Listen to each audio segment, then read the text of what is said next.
Hey everyone! Welcome to Day 6 of our 30 Days of Creo Modeling Challenge for Beginners. Today, we're going to work on something a little more advanced, the threaded flange.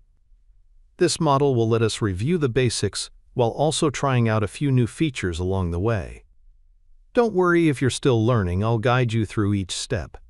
So let's preview a 2D drawing. Here's the 2D drawing for our Day 6 model, the threaded flange. The outer diameter of the flange is 120. Moving inward, we have another circle at a diameter of 60 and a smaller inner circle at a diameter of 40. At the very center, there's a threaded through hole. The flange has a total thickness of 10. On top of that, there's a raised portion with a height of 5, and at the edge of that raised surface, we apply a 0.5 radius fillet. Around the flange, we have 6 extruded holes of diameter 12, arranged in a circular pattern. Finally, on the outer edge of the flange, we add a 1.5 chamfer.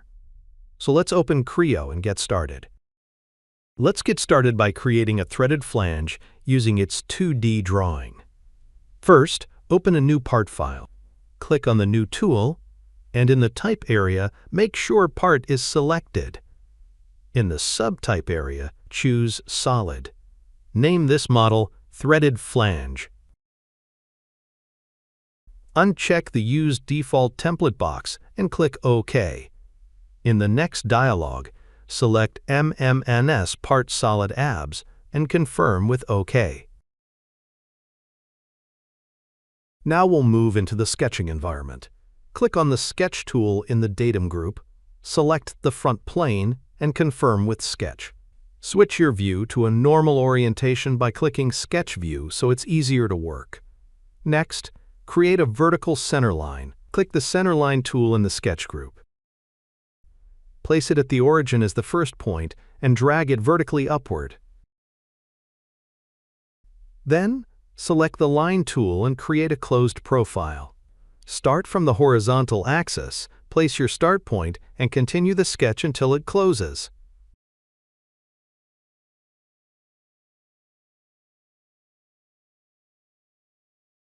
Now let's add dimensions.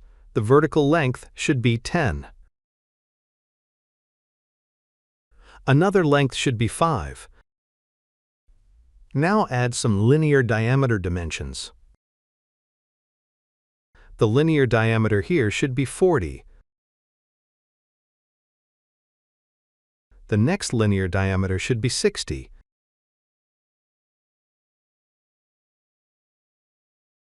And finally, the outer linear diameter should be 120. Once all these dimensions are applied, exit the Sketch tab. Now that the base sketch is ready, let's move to the next step. Select the Revolve tool and switch the view to standard orientation so the model is easy to see. Make sure the angle value to 360 degrees. Make sure Variable is selected. Then exit the Revolve tool.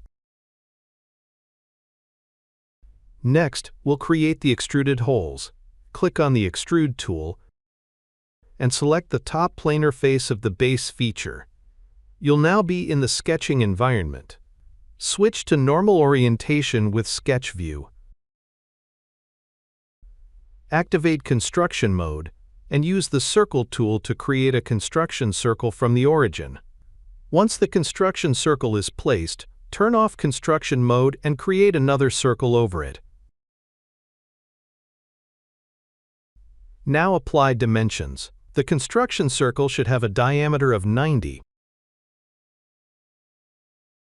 and the smaller circle should have a diameter of 12.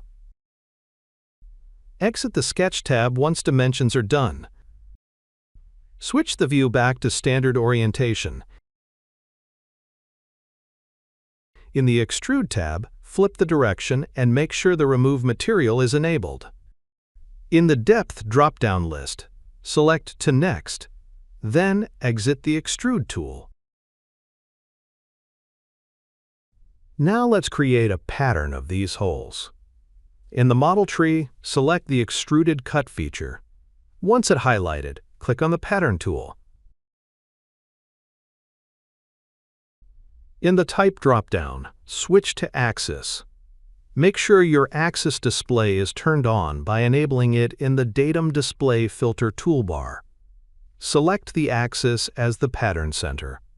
Set the angular extent to 360, and in the first direction members, enter 6. This will create 6 equally spaced holes around the axis. Exit the Pattern tab once complete.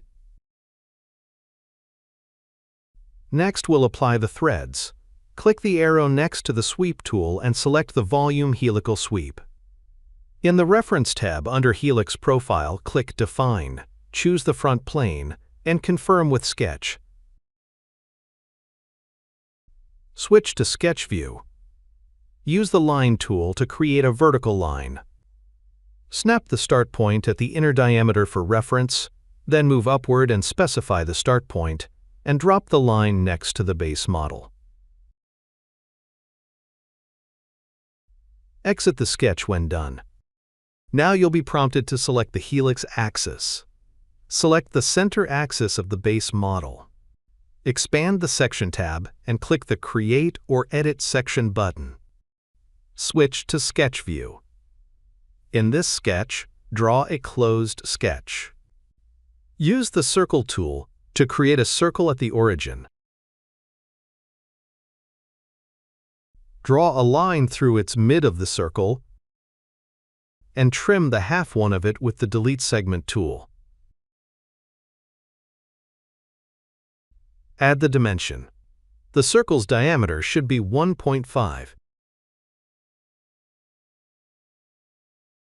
Then exit the sketch. Back in the Volume Helix Sweep tab, enter the pitch value as 2. This will form the threads. Once created, exit the Volume Helix Sweep tab.